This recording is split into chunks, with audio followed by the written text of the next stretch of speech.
Welcome to the Sword and Trowel podcast. The Sword and Trowel is a podcast of Founders Ministries, and Founders exists for the recovery of the gospel and the reformation of local churches.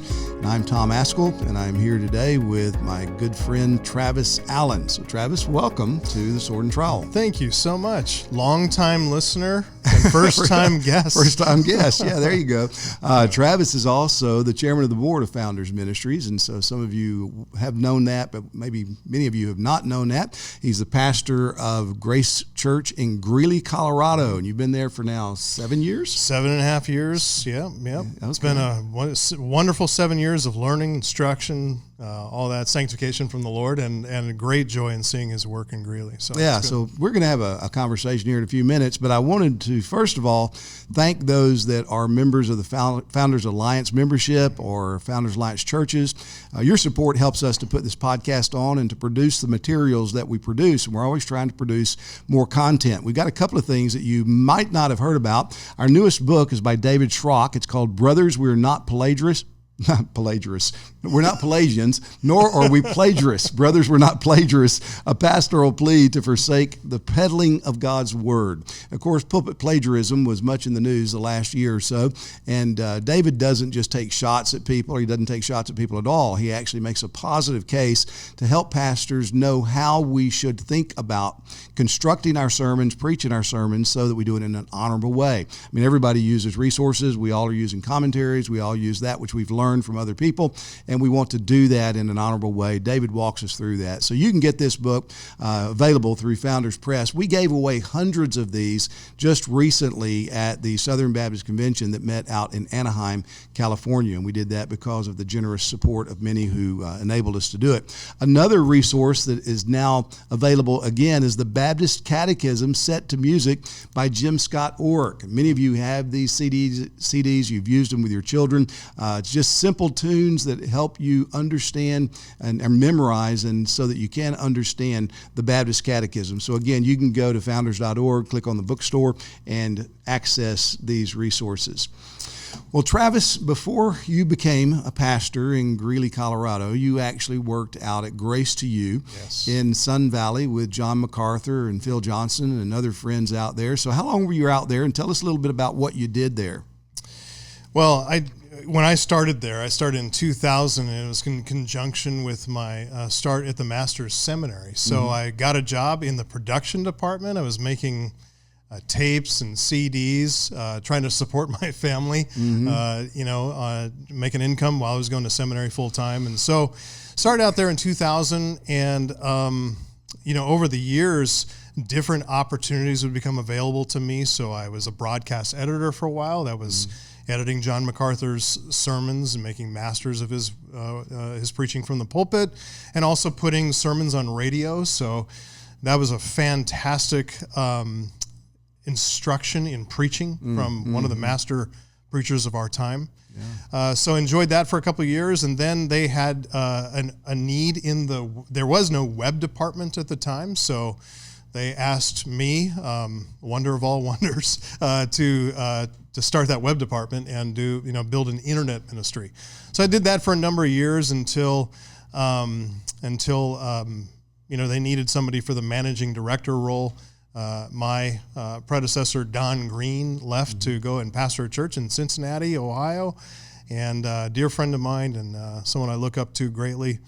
And so that opened up that role. They asked me to step into that in 2011, 12, somewhere in there. Yeah. So did that to the end. So yeah, a lot of different experiences and things to enjoy, and lots of things that the Lord taught me through that. But, wonderful. Yeah, it was fantastic. Before that, you actually graduated from Southeastern College. What's the name? Is it? Well, it was Southeastern Baptist Theological College. Okay. I think now it's called the College at Southeastern, so they changed the name. But yeah, that was back, Wake Forest, North Carolina. Southeastern Seminary is basically the Southern Baptist Seminary. So I got a college and an undergrad degree, a BA in Biblical Studies, and then went to Masters. Then went to the Border Patrol, and then went to the Masters. Okay. And before that, you were a part of the Navy SEAL teams, right? Yes. So how long were you in the SEAL teams? I was did a 4-year enlistment. I became a Christian when I was actually, just came through BUDS and went to my SEAL Team 8 on the East Coast. Yeah. And so That was in 1990, long time ago. But yeah, did that for my 4-year enlistment, and because I didn't have any objection to staying in the military and pursue. I loved everything I did with the SEAL teams. It left an indelible impression upon me and my thinking. But the Lord obviously was directing me toward ministry, and I didn't discern it at the time, but that's what He was directing me to. So yeah. Well, I always feel safer when I'm around you, and for that reason. But I would think that probably training as a Navy SEAL would be pretty good preparation for pastoral ministry, right? Absolutely. Sometimes I wish I had that training. Those sheep bite. And the wolves too. Yeah, you don't see it come. They're so fuzzy and cuddly, and then all of a sudden out come the teeth. Yeah, but yeah, it was great preparation in a lot of different ways, and in a lot of ways, there's nothing really that can prepare you adequately for pastoral ministry except doing pastoral ministry. Right, right, yeah. Well, anyway, we've been very, very pleased and encouraged with all of your help and leadership at Founders, and you were involved even before officially becoming a board member and then becoming the chairman of the board, and appreciate that long time extension of grace. You've been very, very kind and trusting, and I'm not sure if it's well deserved, but I appreciate that. No. And I'm wondering if actually, I don't know what you have in mind for asking me more questions, but I think what I would like to do, if with your permission, is kind of commandeer this and kind of turn the tables a little bit so that I can ask you some questions. And the reason I want to do that, Tom, is because I did get a degree from a Southern Baptist institution. I was a member of a Southern Baptist church back in the mid-90s until I graduated from Southeastern end of 97. But it's, I didn't grow up Southern Baptist, and I didn't stay within the Southern Baptist Convention. Our church is not Southern Baptist, and I, like much of the world that was watching the Southern Baptist Convention last week. At the time of this recording, it was last week, and I came away with a lot of questions. And I know that in asking you questions, you generally can give pretty good answers and kind of wipe away some of the mystery. I'd just like to ask you a few questions as a Southern Baptist outsider. I'm the host here, so and you're not in the SEAL teams anymore. So. Yeah, I guess I don't look that intimidating anymore. Where you're going to cower or back down? Well, what do you want to know? Well, maybe I could start with like, what in the world? No, yeah. I don't want to be so dismissive, but really, what did happen? I mean, what is your, maybe broadening out from just a 35,000 foot view, looking down on the convention and what happened over those couple of days? How would you characterize it? What comes to mind? What kind of key words come to mind? Yeah, well, the Sex Abuse Task Force report dominated everything. It has for the last year since that task force was appointed, and the investigation that they led out by hiring Guidepost Solutions to do that. I mean, that's just been dominating Southern Baptist thinking and life. Everybody anticipated it. The report was released about a month or so before the convention, according to the requirements that was placed on them. And so everybody showed up in Anaheim with this on their mind. And Guidepost is an independent organization. And they're an organization, doesn't pretend to be Christian. Supposedly there are Christians that work within there, but they did the investigation of the executive committee from a 20-year period, basically, up until last year's convention. So it's even the motion of what time frame to investigate ended with the beginning of the new executive committee members that were appointed last year. And so from that 20-year period, they came up with about 700 or so names of people in Southern Baptist life that had been somehow implicated in sex abuse activity or covering up sex abuse activity. And from that, they whittled it down and discovered about, I think it was 409 that actually were connected to Southern Baptist churches in some way. And from that, there were 2, I think, that were left still actively in some kind of Southern Baptist leadership role at some level, church level or otherwise. Mm-hmm. So that was over a 20-year period looking at the executive committee. And this is all coming out in the Guidepost Solutions report. That's right. That was delivered to the SATF, the Sexual Abuse Task Force. That's right, yeah, a month ago. And 288 pages, and they had a dozen or so very specific, detailed proposals proposals embedded in that. And so it was, there's a lot of things. Most of the things that they uncovered or that they put together in that report were public. It wasn't something that they just uncovered that nobody knew before. Now, there were a few things that I didn't know, and I think probably most people didn't know as well. But what made it so dramatic and so impactful was it was all together. Yeah. So maybe you're just looking at it, you're reading it. That's true. Through, and so you see it, and it's just kind of startling. And no doubt, man, there were some bad things that happened. There were some bad responses to those bad things, cover-ups, things that shouldn't have been done, people that were platformed that shouldn't have been platformed, people that were given a pass that shouldn't have been given a pass. No doubt, all of that is true. Yeah, and I got to think, too, that the release of that report, I think, did it come out on May 22nd? It seems like that name rings, or that date rings a bell, but May 22nd.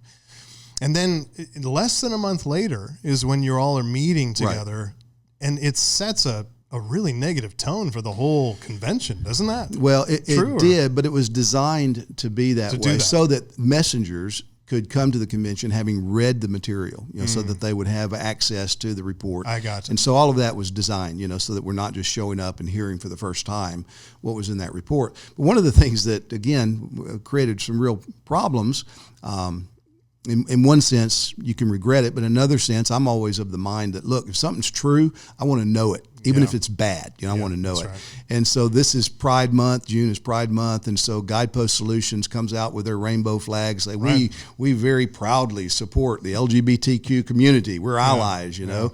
And, that was well timed. Yeah, and so a lot of Southern Baptist churches like ours said, what? Yeah. We just paid how much to this organization that celebrates sexual perversion in order to investigate sexual misconduct and crimes? And it's just, it's really just throwing a cloud out of curiosity, how much was the bill for that? I don't think we've gotten the final bill yet. It was over $1 million the last time that I saw a figure, and that was with discounts, because the task force has said, we thank you for all the discounts that they've given or what I don't understand all of it yet, and I don't know that the final bills will come. If they have, I just haven't seen them.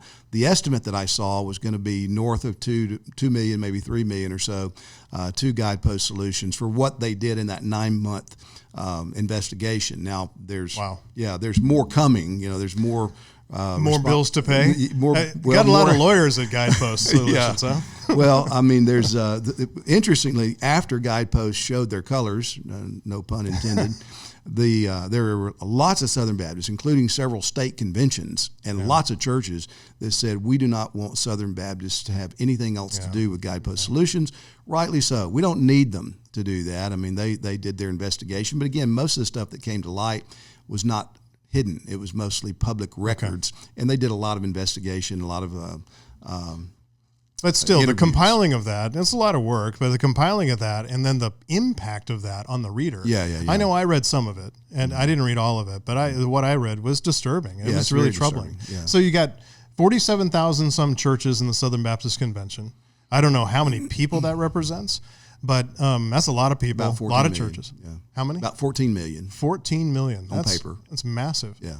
And then how many of those 47,000 churches sent messengers to the convention? 3,500. 3,500. Okay, so help me to understand, as a non-Southern Baptist, is that good? Is that bad? It's a little less than average, I think. I think on average it's anywhere from maybe 8 to 9% or so. That would be a good year. But there's several factors to keep in mind. Number one, we're on the West Coast. That is not the seedbed for the Southern Baptist Convention. Okay, it was in Southern California. That's right, where you lived for many years. So.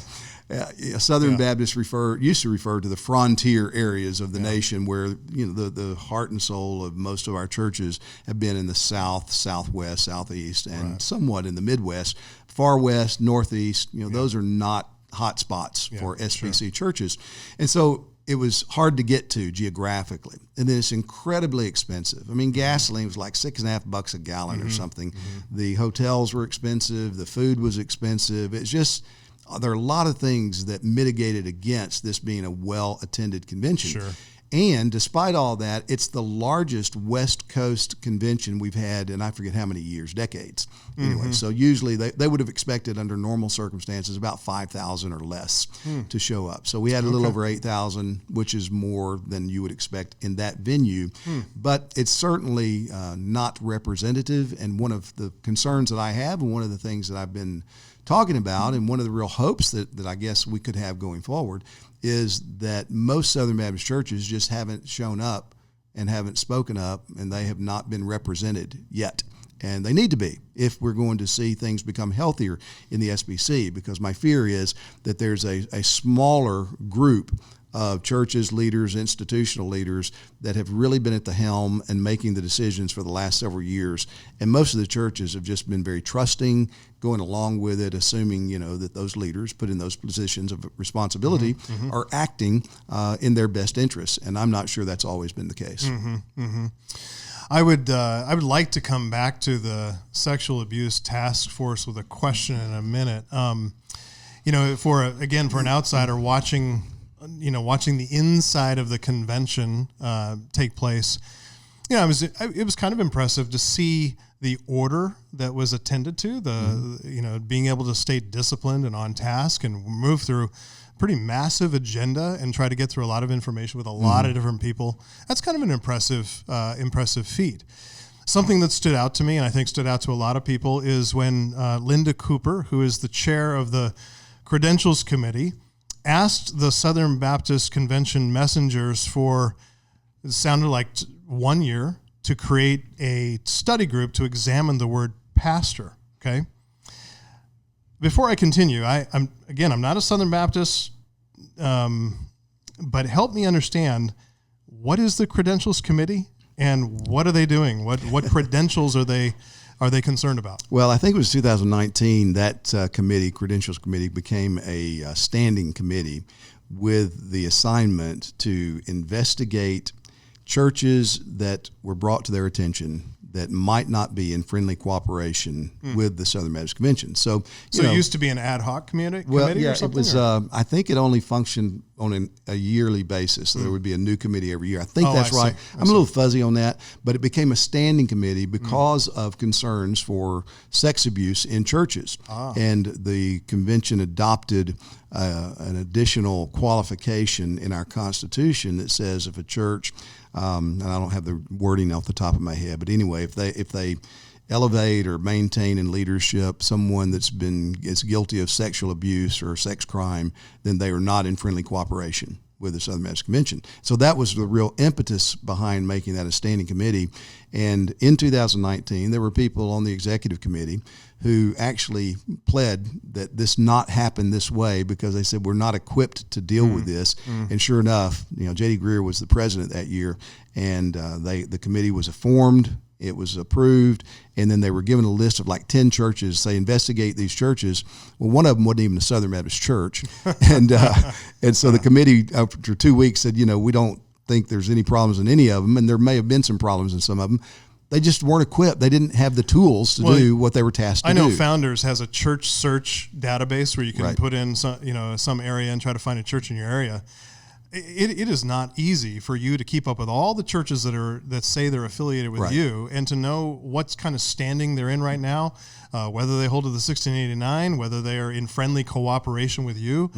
Same thing with the Master's Seminary. It has the same kind of church search database. It's very difficult to figure out who's really with you. So when they say not in friendly cooperation, is that basically saying you're excommunicated, we're kicking you to the curb, or what is that? What is that, putting them on notice, or what? Well, yeah, and it helps to understand the polity behind it all. So every Baptist church, like yours, it is an independent, autonomous church.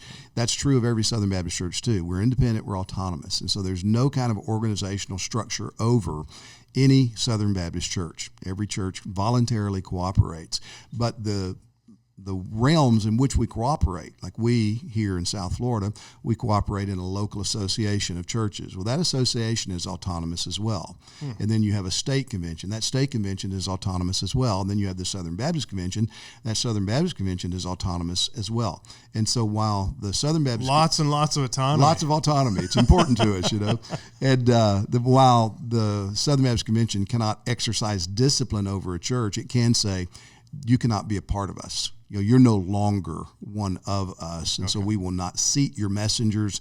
We're not going to, castigate you and tell you, that you've got to change and do this. We're just telling you this is who we are. But they're going to pull your card. That's right. You won't be able to have voting messengers at the convention anymore. And there have been specific things, related to that. Racism has been one. We've removed churches in recent years because of their racist policies. I mean, actual policies where they just wouldn't let minorities come into the church. And when that's been verified, to say you're not welcome here anymore. Same thing for either ordaining or welcoming homosexuality as a normative for Christian life. You're not welcome to be a Southern Baptist like that.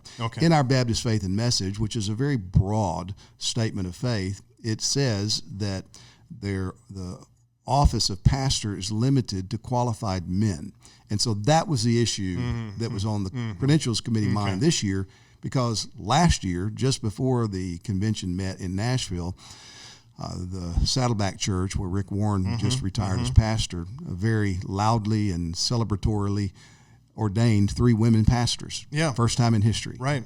And so there were... That was publicized all over the internet. All over the internet. Exactly. the first thing I did when I saw it, the same night I saw it, I shot off, filled out the form, sent it to the Credentials Committee, and said I would like to have Saddleback Church investigated because I don't think they're in friendly cooperation with the Southern Baptist Convention anymore. And you were probably the only one that sent an email like that? No, I don't think so. I'm quite confident I wasn't. And I think it even came up on the floor. And when was that? Oh, that was last summer. That came up on the floor of the convention last year? I think it did. And again, I'm fuzzy on those details. It may have been after. But still, it came up around the same time. Lots of people. I know I did, and I've heard from others that did as well. So the Credentials Committee is tasked then with the responsibility of getting back to messengers saying, here is the disposition of this concern. I see. And so, So the Lord can remove a candlestick, but the Southern Baptists can pull the card. And then that means that they don't have they can't send any messengers to a convention, and they can't influence the convention in any way. Right. So it's administrative in a sense. Well, it is. I mean, it's just acknowledging that this is who we are. Right, and if you're not that, you're not part of us. Okay. Yeah. They could still put Southern Baptist Church on their sign. No one's coming around and removing signs, but... No, Okay. Yeah. Churches that kind of seem to drift leftward like that don't seem to want to put Southern Baptist Convention on their sign, right? Well, that may change. So, Mrs. Cooper, I'm not sure if she's single or married, so forgive me of this. She was a very well-spoken, articulate, very intelligent woman, obviously, but she referenced that recommendation from the previous year about whether or not to keep Rick Warren's Saddleback Church within friendly cooperation, I guess, is within the SBC. And so it had to do with this question, what is a pastor? So obviously we're asking a lot of definitional questions these days. What is a woman? What is a man? What is a pastor? Which reminds me, we do have a conference coming up on this. If you have questions, you ought to show up for this conference, January 2023. Yeah, and if you don't have questions, which you're sure you're sure you understand, you need to come anyway because you need to get your gun loaded so you can go out into the cultural fray, as I appreciate Matt Walsh has done with that documentary, What is a Woman? That was very well done. But anyway, asking a lot of definitional questions. And so we're all appalled, obviously, when Rick ordained those 3 women. And recently, too, he's named his successor at Saddleback Church as Andy and Stacy Wood. Both of them are pastors up in, I think it's San Jose, California, at their church. Echo Church, I think is what it's called. And he is the lead pastor, and she is the teaching pastor. And according to the articles I've read, they're going to maintain those same roles when they come to Saddleback Church. So disconcerting, to say the least. By the way, Andy Wood evidently is a graduate of Southwestern Baptist Theological Seminary. So he's a Southern Baptist trained man, evidently. Maybe he's one of the few that Rick Warren has not trained for ministry. Nonetheless, I digress. Mrs. Cooper said the committee was not yet prepared to make a recommendation. And you've given a little bit of a context of why this is such a challenging problem. And I got to imagine, too, that the size of Saddleback Church, the prominence of Saddleback Church, means they don't want to be too hasty to pull the trigger on something like this. Yeah, fair? I mean, I would guess that's a fair assessment. They said that they're just they were concerned about the distinction between the function and the office of pastor, and that some people look at pastor as a gift and not an office. Well, I mean, we're Baptists, and our Baptist history, polity, ecclesiology doesn't acknowledge those distinctions, and so that was just in my estimation, a horrible misjudgment. And it did seem like an opportunity. They were trying to take an opportunity to avoid making a decision on this. Well, that's a question I had for you. Is I as I'm watching and as I'm kind of processing what's happening in real time, I'm thinking to myself, either this is an intentional ploy of the Credentials Committee to subvert the clarity of the Baptist Faith and Message 2000 that Al Mohler eloquently defended, the definition of pastor in that. And that battle seemed to be won in the early 90s in the Southern Baptist Convention. So he's advocating for that. But it's either trying to subvert that clarity, or perhaps there was just a fear element, being scared, not having the temerity to I don't know how to put it, disfellowship Rick Warren and Saddleback Church, but I wanted to know what you think about that. Yeah, I think it's probably both. I mean, certainly it's a failure of nerve because the Baptist Faith and Message is not unclear. It's just unpopular, and we don't want to be seen as unpopular or as having a tone that would in any way be judgmental or saying, "Oh no, we're those people that won't let this church be a member." And then we've had people agitating within the convention for years, saying, "Well, that just means senior pastor. That just means the main pastor." And so she used the word lead pastor, added an adjective to pastor. Right, which of course is not what's there. And when Al Mohler stood up, he was on the committee that wrote the Baptist Faith and Message 2000 that did the update and including that language. And he said, that is not at all what we meant. I understand. There's no way you can misunderstand that. Yeah. Then you had Adam Greenway from Southwestern Seminary, the president, tried to make an amendment that was way too convoluted. The messengers couldn't follow the amendment, saying that we just need to decide how much we're going to require a subscription to the Baptist Faith and Message to be in friendly cooperation.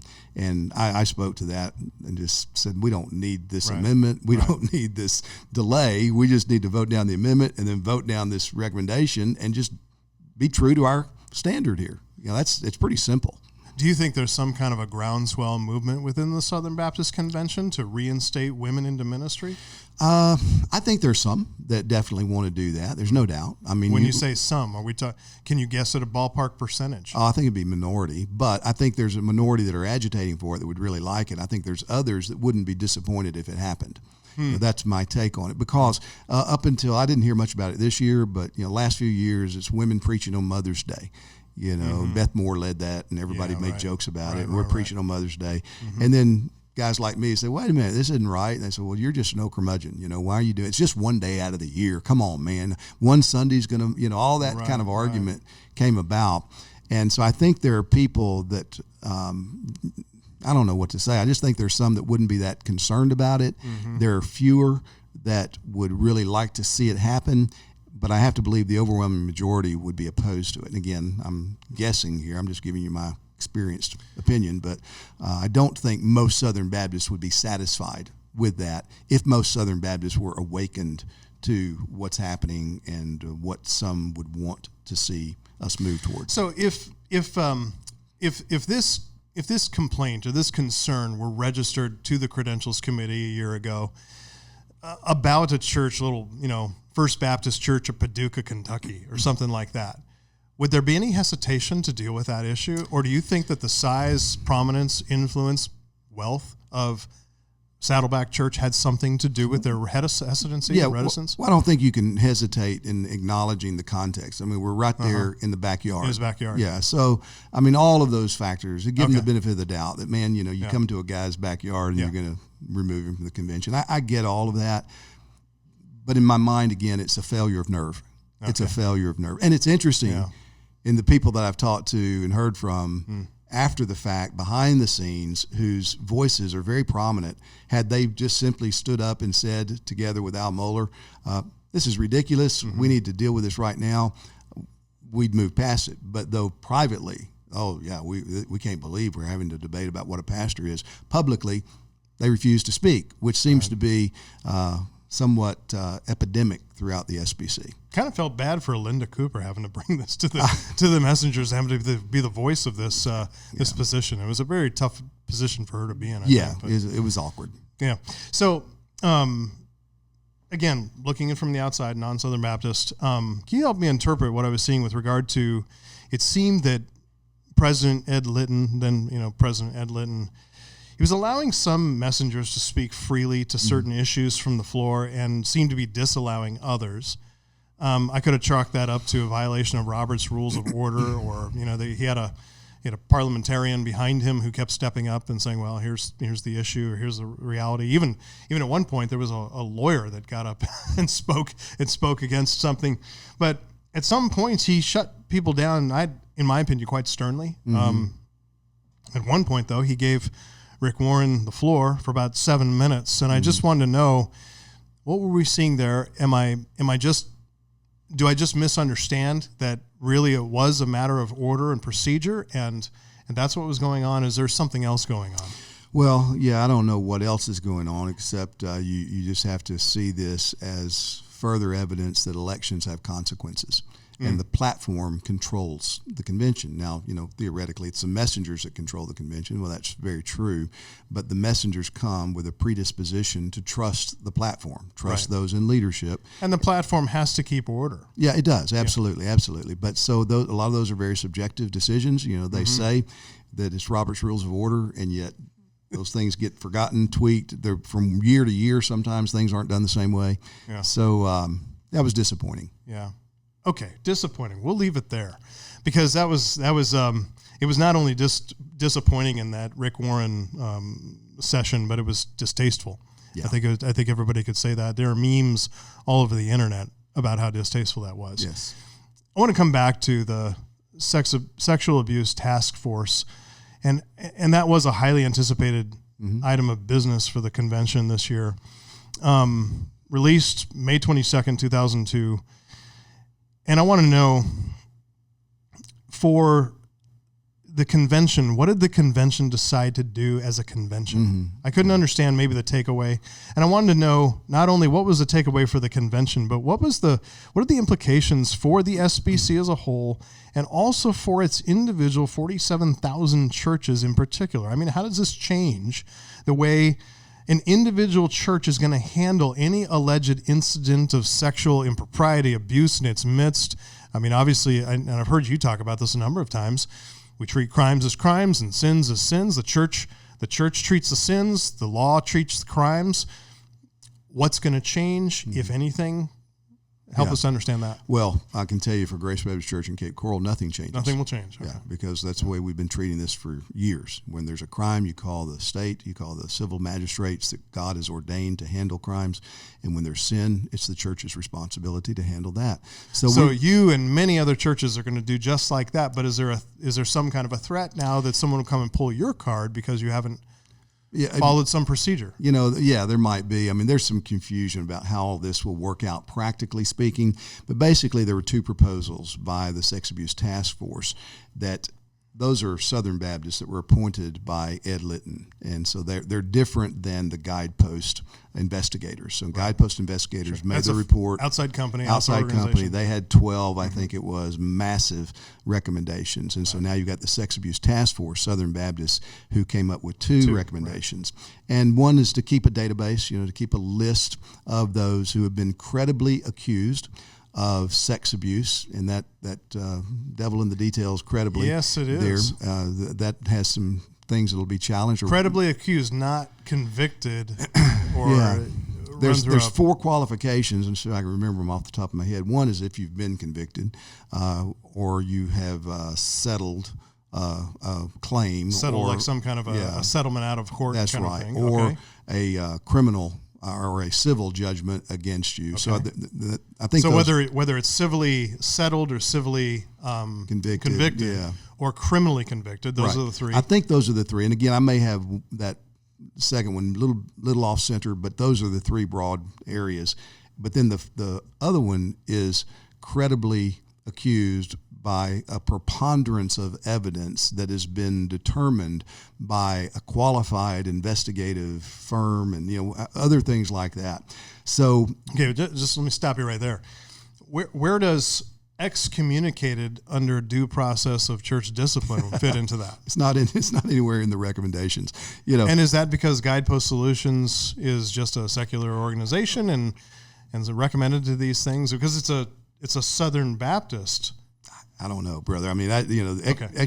church discipline. If we had disciplined churches, I wrote an article about this years ago. This. Absolutely, it wouldn't be this deal Yeah. because if you had churches that were practicing formative and corrective discipline, front door discipline, back door discipline, who gets in, who stays in, regenerate church membership, and not dealing with any shenanigans with regard to sin. That's right. I mean, I wrote an article maybe in 2019 about this, about the scourge of sexual abuse in our churches and a far worse serious problem, which is an unregenerate membership. Yeah, Why would you trust leaders in a church to care well for your bodies if they're not caring well for your souls? I mean, that's the thesis of the whole article there. So this task force sets up this database so you can get on this database if you've been credibly accused. So proposal number one, set up a database of those who are credibly accused, and those 4 elements. Okay. That's right. And then the other is to form another task force that will work on implementing sexual abuse reforms. And so Bart Barber, the new president, will appoint that task force, and included in that is there to study, I think, to look at the guidepost recommendations and see what, if any, should be recommended to be implemented. So there's more to come. We just don't know all that it will. We hope that there will be spiritually minded people on that task force to think through things biblically, and will recognize the categories of crimes and sins and the responsibility of the church and the state to deal with each as God has assigned. And if that happens, that'll be wonderful if they could make some recommendations along those lines. Well, it sounds to me, again, like an outsider, like step number one, it's a little dubious, about credible, preponderance evidence and who's deciding and all that. But step number two, it seems like camel's nose has come into the tent, and then the whole camel is going to come in the tent. We really don't know then what's going to happen down the road with what they're going to propose and all that coming forward. No, that's right. So this next year will be determinative, and the following year probably after that as well. Also, there was set aside, I think it was $4.5 million for this task force to utilize. There's a hotline that is set up so that you can call anonymously and say, here's a situation I'm concerned about.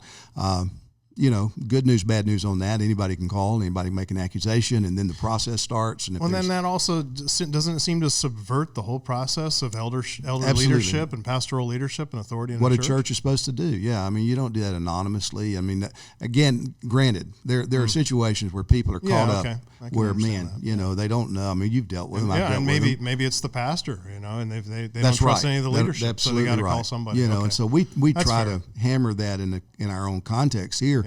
That look, if you are being mistreated, then you need to get safe.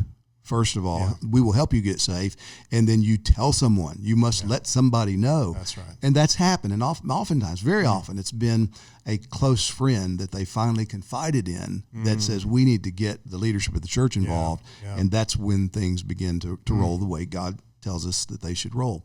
So all of that is set up. One of the things that we just have to inevitably face up to is that we now have, the last time I checked, there were over 20 law firms throughout the United States that are trolling for Southern Baptist members. Are you a member of a Southern Baptist church? Have you been mistreated? You could be owed millions of dollars. Join this class action suit. So it's a whole another class of ambulance chasers. Oh, without a doubt. And of course, they'll do it all, for just contingency. Oh, yeah. And so 40% and you get 6%. Look at this. Right. So we're going to be facing that. There's questions about liabilities. Doesn't that seem like it drain the bank account of the SBC? Yeah. Well, I talked to one highly trained trial lawyer who said the SBC will be sued into oblivion. I mean, that's his judgment. Now that was early before the amended recommendations of the task force, but after he read the guidepost report, he said they'll be sued into oblivion, and they'll have to go bankruptcy, and the best hope you could have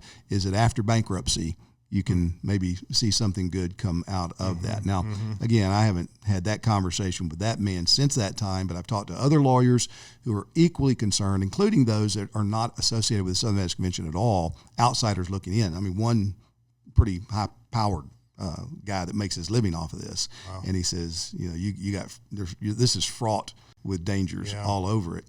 So that's we'll see. Here's what I'm quite confident of. I've had many churches contact me, their pastors or people from their churches, saying, look, if somebody over in Kansas City commits a sexual crime against a member of a church, they're a member of some Baptist church, they commit a sexual crime, then my church in Houston, Texas shouldn't have to pay for it. And if you start trying to make us do that, we're gone. Yeah. And if we give money that we trust to our leadership to help fund missionaries to go to hard places to make Jesus known, and that money then begins to be paid out because of misdeeds done in another place that we had nothing to do with. Right, lawyer bills and stuff. We're not going to give our money. So there are challenges. We got some real challenges in front of us. We'll see how it sorts out. I hope that we'll be able to thread the needle where necessary, but it's going to take the wisdom of Solomon and God's kindness and grace to keep us true to our Baptist ecclesiology while not turning away from the real problems that exist. I mean, there have been some real problems. Yeah. Again, had we been following the Scripture, those problems would have been dealt with the way that God's provided for them to be dealt with, but we've lost a lot of that. In watching and I just maybe throw this in as an aside and a parentheses, kind of a question. You just mentioned President Bart Barber, who is going to kind of steer the ship, the SBC ship, into the future and into some very uncertain and troubled waters. I don't know him, one way or another. I just know that there were about 40% of the delegates there that wanted you to be president, and I wanted to know, just maybe for the record, are you disappointed? You upset by this? Because I think a lot of them did see you as kind of a voice of reason and wisdom, and been a faithful, doctrinally, theologically informed pastor who's dealt with all these issues at a local level, and now you're able to apply a lot of that wisdom for the help of the convention. You're not always sanguine about the SATF, the Sexual Abuse Task Force, the Guidepost Solutions, and all the things that they were doing. You've had concerns along the way, and you've registered those concerns. Are you disappointed? Yeah, I don't think disappointment is the right word. Okay. I was willing to do this, and increasingly so as it got closer to the convention, because so many were saying that they felt like I represented them. Yeah. Just normal pastors, regular churches nobody knows about. Whatever reason, God's given me opportunity to have a voice and to be in that position. So I was willing to do that. But it's not anything like, I got to do this. If I don't do this, I'm crushed.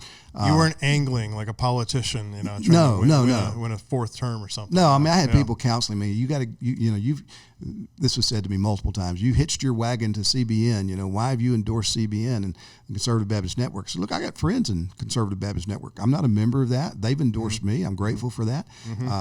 I'm not demanding they see eye to eye with me, and they're not demanding I see eye to eye with them. We agree on these things. So before I left for Anaheim, we had a church meeting, a prayer meeting. We took some time in that prayer meeting, and the question was raised, well, what will you do, if you lose? And I said, well, I'm going to come home and I'm going to preach Romans 13, 1 through 4.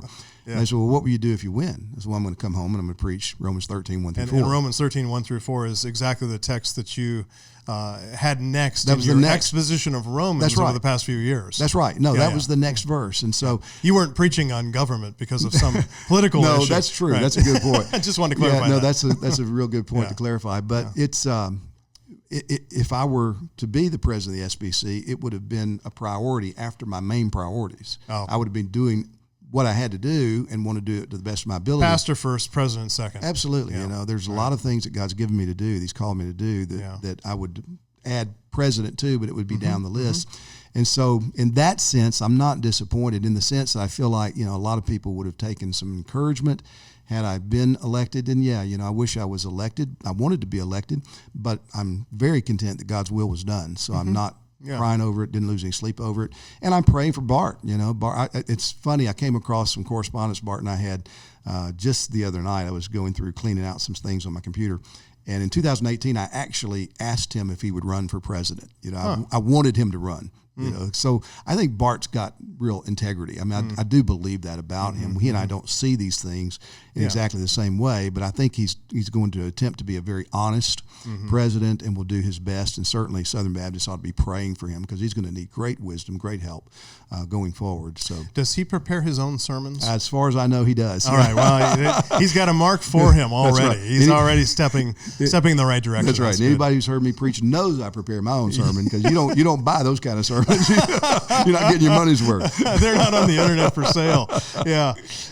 Hey, listen. So you mentioned the CBN, the Conservative Baptist Net, to be distinguished from Christian Broadcasting Network. Yes, so thank you. CBN, the Conservative Baptist Network, are they within the Southern Baptist Convention? Are they all Southern Baptists? Okay, yeah, they are. I don't know how. I had different ways of kind of getting this information. But there were, and I don't want you to go into all this, but there were a number of different ways that kind of came out even in real time during the convention to kind of maybe besmirch you a little bit and kind of sully your character, reputation. Some of that was just downright ungodly, and other things were just like, what? And one of them that kind of had me scratching my head that I would like you to comment on is this whole Calvinist, casting aspersions on you for your Calvinism, believing in the doctrines of grace. If I understand correctly, Founders Ministries is called Founders Ministries because it's going back to the founding documents of the Southern Baptist Convention and discovering that those men were, wait for it, Calvinists. Calvinists, right. Is that true? Yeah, that's true. Okay, so why is there such a negativity about Calvinism within a convention that was started by Calvinists for the purpose of association, cooperation, missions, evangelism? What's the concern? Well, and there are those that would say that it wasn't just Calvinists or Reformed Baptists that started the SBC, that there was always, a mixture. There's probably some truth to that. I mean, there's, you can see it in even James Boyce's conversations about some of his students that were not Calvinists. So where'd they come from? Well, they came from the churches that were a part of this initial beginning. So we understand that. But the Calvinism, non-Calvinism debate was the thing that was really hot, for the last 25 years. It warmed up after the conservative resurgence. And it seems to me there's a good reason for that, because once we can accept and agree on the fact that the Bible is inerrant, divinely inspired, authoritative, well, then we're in the boundaries within which we can have conversations about difficult doctrines. Sure. Yeah, that's right. Absolutely. Yeah. I mean, so that's Whitefield and Wesley. Yep. That is Martin Lloyd-Jones, G. Campbell Morgan. Right. These are brothers who saw things radically differently on these issues. So spirited debate can take place, cut and thrust, that helps sharpening iron. Yeah, right? I mean, Campbell Morgan and Lloyd-Jones, I think, are just a great example of that, because Morgan would say that Lloyd-Jones may be a Calvinist, but maybe a Calvinist, but when he preaches, he sounds like an Arminian. And Lloyd-Jones will say, well, you may be an Arminian, but when you pray, you sound like a Calvinist. And so, I mean, they just had a great relationship, worked together 5 years with that. And I think that's where Southern Baptists need to be now, and I think in some ways are coming to be, because we had some pretty acrimonious debates, and I was guilty of that too. I wish my spirit had been better in many of those debates, and I think I could safely say that. I've heard that from those who have been on the other side of those debates from me too. We now feel more chastened given the fact that we're facing some massive challenges that make the Arminian or non-Calvinist Calvinist debate appear to be small potatoes. And I've used this line many times. If God grants us victory through this, then I'll gladly buy you a cup of coffee and we'll start debating Calvinism again, down the road. But we've got so many more things we've got to contend for that we agree on right now, that those fraternal debates need to be put on the back burner. Nobody's given up their convictions. I mean, I had guys that I've crossed swords with hard that supported me and wanted me to be president. And people even asked them, how can you vote for a Calvinist? And there were some, actually, who were a part of a group that was supporting me that at the last minute did what they could to keep me from being elected because of my Calvinism. Wow. So, and that's their prerogative. Now, isn't Mike Stone, he was the one who was nominated last year, and he's not a Calvinist. He's not a Calvinist. And yet, and I heard him talking about you're not going to be planting or pulling tulips or whatever in your presidency, but I thought he gave you an excellent I mean, I wanted to get saved after hearing his nomination. It changed my vote. So Changed your I voted for myself after that. Yeah. That was fantastic, and such. You know, you can see the friendship that Sure. That you guys developed over the past couple of years of camaraderie and some issues that you guys see as vital and important. Going back to Rick Warren, I see Rick Warren. This is, again, as a non-Southern Baptist looking in from the outside. I see him, you know, a lot of people are surprised when they find out Saddleback is a Southern Baptist church. Right. And they say, oh, yeah, it sure is. And he, in his inimitable way, as he spoke to all the Southern Baptists he loves, he said, Kay and I could not have built Saddleback Church except for within the Southern Baptist Convention. Mm-hmm. And I thought, how true that is in some ways, and in a sense, that could be an indictment on the Southern Baptist Convention, because he, to me, seems to be the poster child for pragmatism and Arminianism. And I see his Arminian theology and his pragmatic ways as going hand in glove. I wonder what you think about that with regard to Rick Warren in particular, and then if that is true, how much of that is laced throughout the Southern Baptist Convention and really will undermine some kind of a cooperation and a unity within the convention? Well, I don't cast it that way, because I mean, I can point you to men who call themselves and would pass any test to prove they're 5-point Calvinists who are just as pragmatic. And so I think it's more. It's more the man, not the... Well, and more what David Wells described as no place for truth, that theology is not at the center. Right. I mean, give me a true Arminian who takes his theology seriously over a Calvinist who just likes to be young, restless, and reformed and is going to do whatever the next thing is. So whatever the theological perspective they're coming from, as David Wells says, God rests too inconsequentially upon the church. Absolutely. And that's the issue. That's the issue. That is it. And again, you know, you can see it because I look at the YRR movement, the young, restless, and reformed, and you know, they're kind of like our guys, or they were our guys, you know, and I was trying to encourage and help a lot of that go along. And some said they were too young, too restless, and not really reformed. Right, yeah. So. And I think we have it's been demonstrated that many, not all, but many in that movement, their theology was just superficial. It was cool. Yeah. You know, it was cool at the time. Cool to be a Calvinist. Right. So our problem. Boy, those were the days. Yeah, right. That didn't last long. One aberration within church history when it's cool to have your right doctrine. But I think that it really goes even more fundamentally than the issue of Calvinism and non-Calvinism. I think it really is. I've said it this way, and I keep saying it.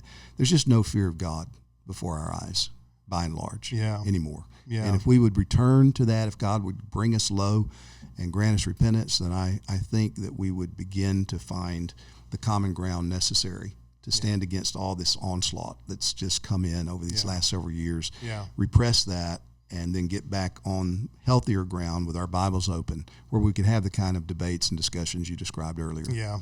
A fear of God, a spirit of the fear of God, would be a blessing to any people, Amen. Any convention, any church, and a spirit of humility. And you really want to see the humility grow in a public body like that, in a public meeting like that as well. There was, just shifting gears a little bit, there was a recommendation from the messengers, I believe from the floor, to conduct a forensic audit of the North American Mission Board. Is that what it's called? NAMB. And the North American Mission Board, basically it's the SEND agency that's about doing church planting or church revitalization of Southern Baptist churches throughout. Is it the contiguous United States, or is it also North America? North America. Okay, North America. Oh, because it's the North American Mission Board? Right. That's very clever. They put it right in the title. I'm here to educate avoid you. Confusion.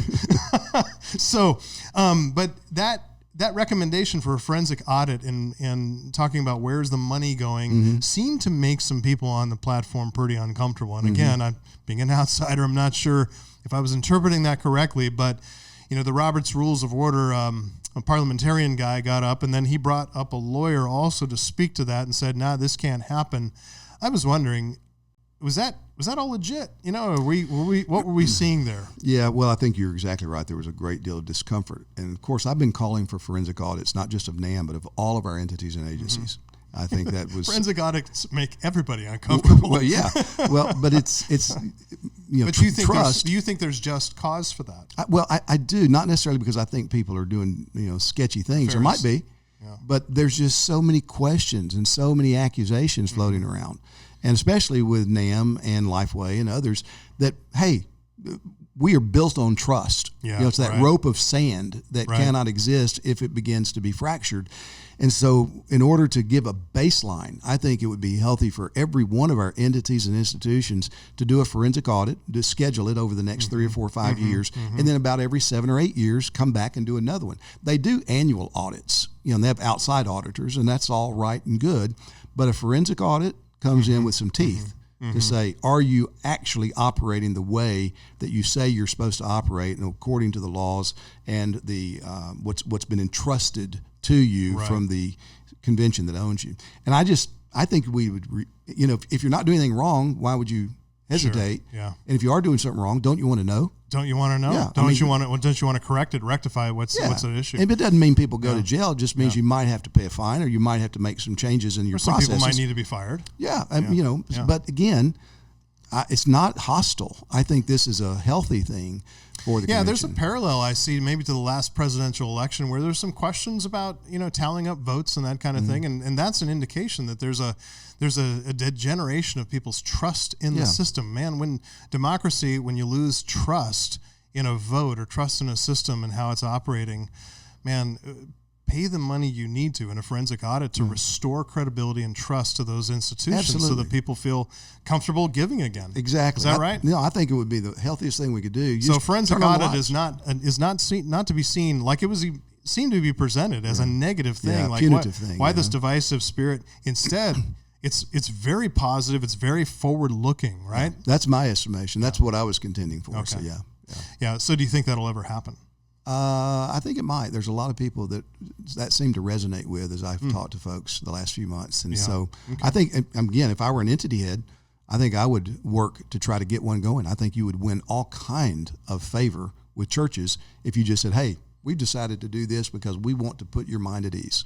Well, maybe you can send a text to President Brett Barber and say, hey, remember, I'm the one who encouraged you to vote for or to take the presidency of the SBC. And maybe, you and I could work together on putting together. I'm sure he's got more advice than he can handle right now. You think so? He's got a few opinions coming his way. Yeah, that's probably true. Listen, if you're me and you're someone like me asking someone like you questions like I'm doing right now, what questions should I ask? What have I not asked and not discerned about the SBC that is still needs to be put on the table? Yeah, well, I mean, the big question everybody's kicking around right now is, man, why stay in the Southern Baptist Convention or why join the Southern Baptist Convention? And it's not for everybody. I get that. If you're going to be Southern Baptist, you're going to say, I'm willing to live within some broad parameters to voluntarily cooperate where I can with churches that are not going to do everything just the way I do it. Right. And so, there's some things you're going to let go and some things you're going to say, they'll do that. We'd never do that in 100 years. And you're going to do things that they would say that about you, but you can hopefully have a fraternal kind of respect and relationship. And so not everybody can do that. And I get that. That's fine. But the Southern Baptist Convention matters, and it's not going away.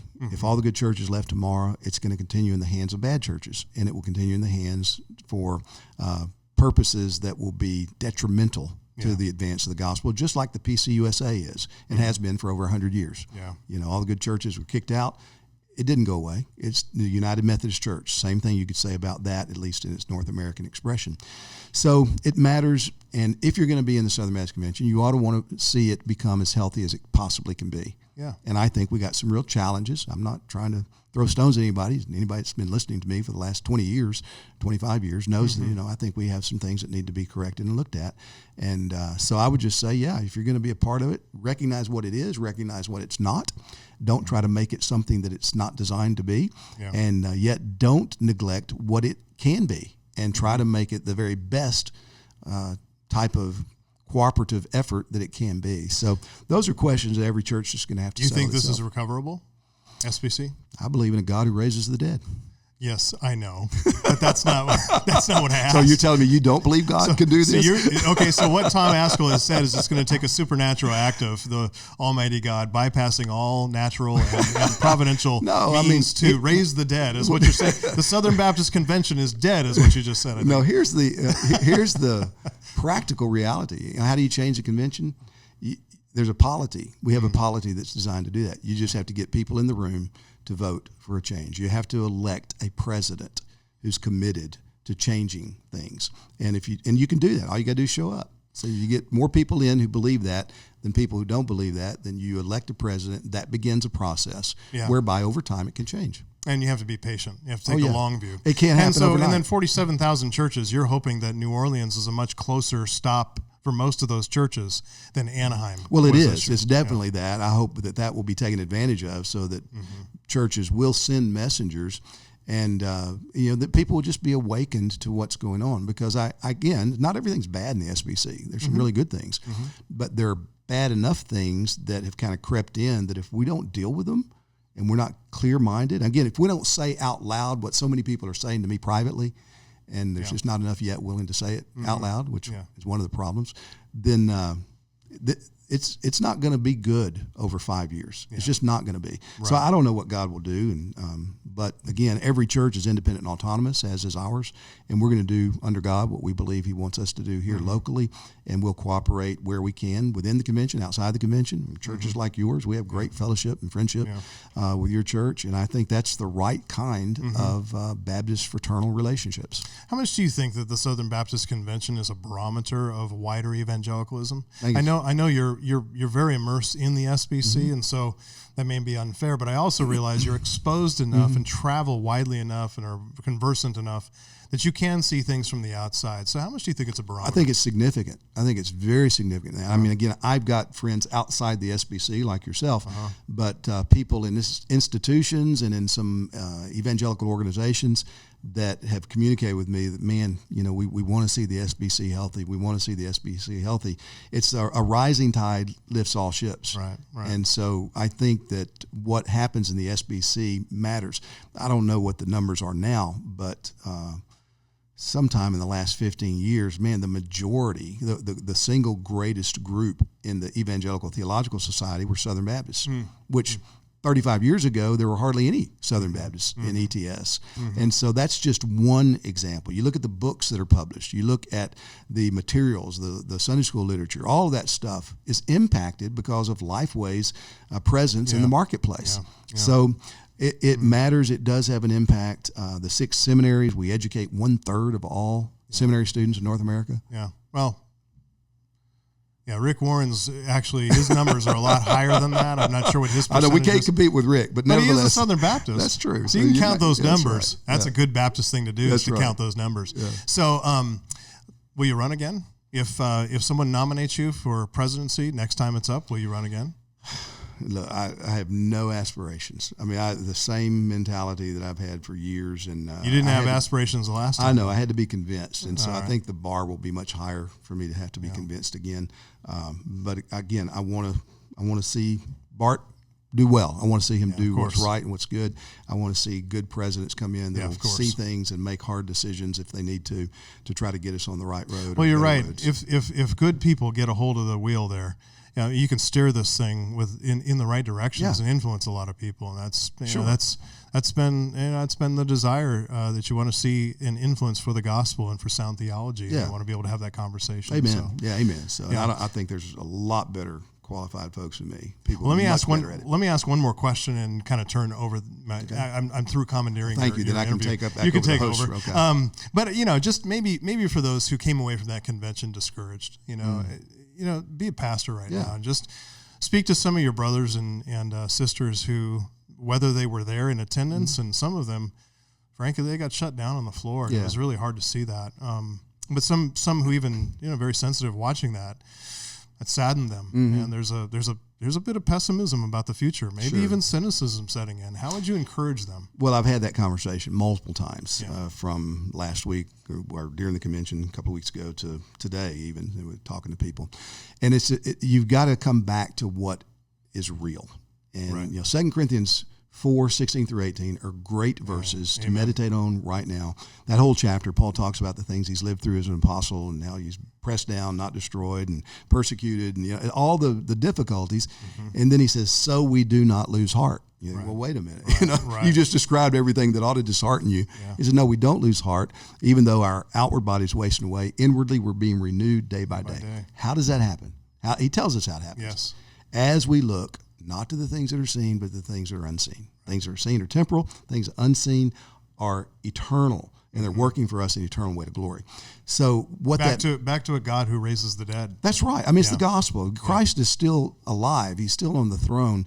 So everything that happened at the SBC, everything that will happen in the SBC, outside the SBC, to God's people have been filtered through his loving hands. So they come to us out of love for us and a determination to make us more like Jesus. And so the temptation is you look at this and you say, oh my goodness, these are horrible things, and what are we going to do? And everything's changed. Well, there might be some real changes going around with things you see, but the most important things hadn't changed.